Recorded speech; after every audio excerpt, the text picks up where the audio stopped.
explosive devices.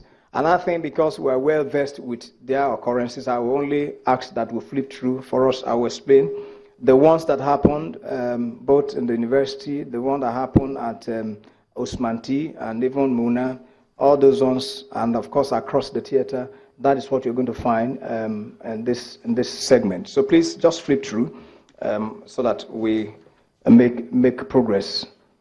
Okay. All right.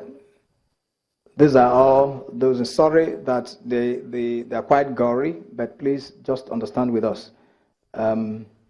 Yes, so Morphy, this was in the night. You recall that on that night, apart from about 9 p.m., wrong, about 11 p.m., the second one happened about around 1 a.m., and then the one that happened in the mosque was around 5:30 in the morning. So those incidents.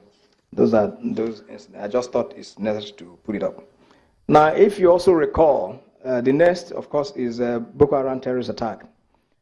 This is linked to the ISR report that we got that led to the unfortunate incident of Iran, misfire. Now, the following day, after that incident on the 17th, or the following day in the evening, Boko Haram terrorists actually came and attacked. And even though we have reported it, through other media, we failed to bring it.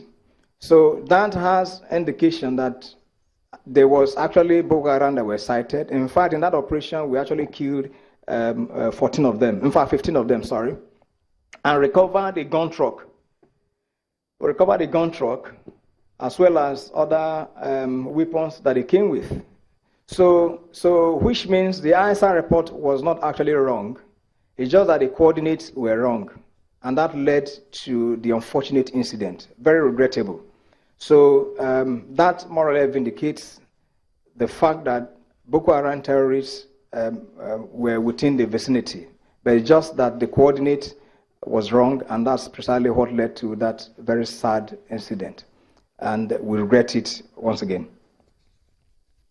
Now, also on 25th, our troops that are deployed in Kamuya. Kamuya is in Yobe State on the road from Buniyadi towards Buyu. And of course, as part, our assessment is that those that were engaged yesterday and previously must be part of this group that were looking for where they could extricate themselves to maybe other possible locations that they have now found to be safe haven. And unfortunately, they attacked our troops in Kamuya, and though the attack was repelled, but we lost 3 soldiers. And the operation is all part and parcel of, operation to actually get them is part of what has led to yesterday's engagement, because it's more of a pincer-like operation where troops of 3 Division and 7 Division are closing up on them. And I think that in due course, we will let you know what the outcome, the eventual outcome is. Now, there was also within the period an attack on the convoy on the 28th of January, which many of you are aware of. And but let me make a correction here, that on the day of that incident, a civilian driver was killed. Later on, based on from bullet wound, two other civilians were also killed. There was no soldier that was killed, but 2 soldiers were wounded. And then we also got 3 civilians that were also wounded. So I saw one report from one, online newspaper talking about 20 soldiers and some civilians that were killed. So please take it, that is the true position. Now, also, there was an attack on the police convoy between Biu and Dambua on the 31st. I think from the reports we've gotten from the police, they were moving. Well, I don't want to give you all the details. I'm sure you've already gotten to know. But what is important is that a police officer was shot and killed, and another one was injured.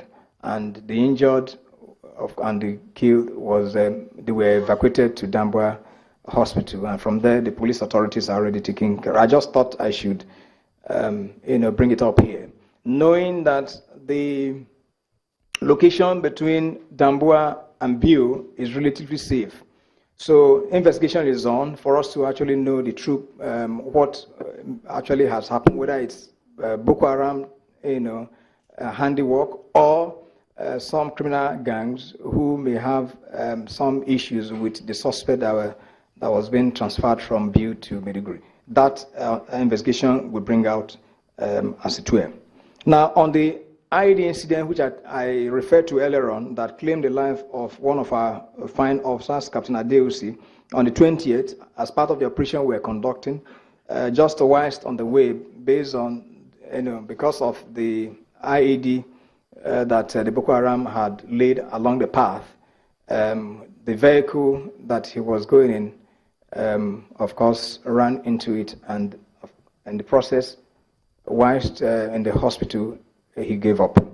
That's the vehicle. It's quite unfortunate.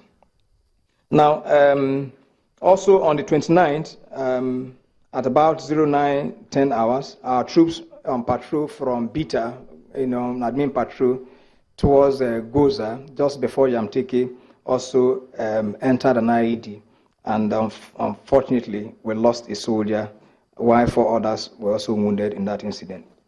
Now, on the 21st, perhaps on the 21st, we had, a total of 4 Boko Haram terrorist suspects that surrendered to own troops in Mangunu.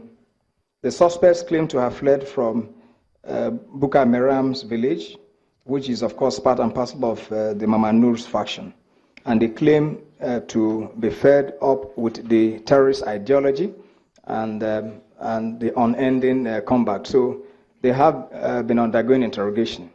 And also on the 28th, another member named Mohammed that I intend to bring to you to show you. Come.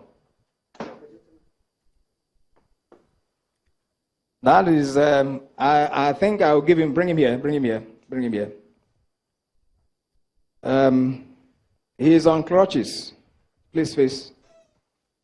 You could see the evil that Boko Haram can do. Show them your hand. Speak out to him to hand. Good. You see, Boko Haram